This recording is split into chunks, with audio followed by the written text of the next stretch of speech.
News India 27 नव्या पिढीचं नवं माध्यम। नाशिक शहरात पेसा अंतर्गत नोकर भरतीच्या मागणीसाठी महामोर्चा बुधवारी सायंकाळी 4:30 वाजेच्या सुमारास आदिवासी विकास भवनासमोर येऊन धडकला। भाषणे सुरू असतानाच अचानकपणे एका मोर्चेकरी महिलेला भोवळ आली आणि ती जागीच बेशुद्ध पडली।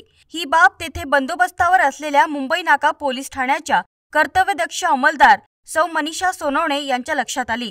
त्यांनी तातडीने प्रसंगावधान राखून त्या दिशेने धाव घेतली। महिलेला उचलून एका दुचाकीवर बसवण्याचा प्रयत्न केला, मात्र महिला पूर्णपणे बेशुद्ध असल्याचे लक्षात येताच सौ सोनवणे यांनी तिला खांद्यावर टाकले। 500 मीटर पोलीस व्हॅनच्या दिशेने गर्दीतून धावत सुटल्या। त्या महिलेला पोलिसांनी जीपमध्ये टाकले आणि शासकीय जिल्हा रुग्णालयात उपचारासाठी हलविले।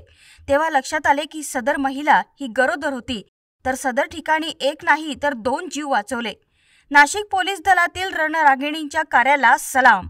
अभिमानास्पद कामगिरीबद्दल वरिष्ठ पोलीस निरीक्षक श्री संतोष नरुटे व सौ मनीषा सोनवणे यांचा राष्ट्रवादी काँग्रेस पक्ष शरदचंद्र पवार पक्षाकडून यांच्या उल्लेखनीय कार्यास शहर जिल्हाध्यक्ष माननीय गजानन नानासाहेब शेलार, शहर जिल्हा सरचिटणीस मुन्नाभाई अन्सारी, उत्तर महाराष्ट्र अध्यक्ष छबुभाऊ नागरे, अंकिता पारख यांनी सत्कार केला।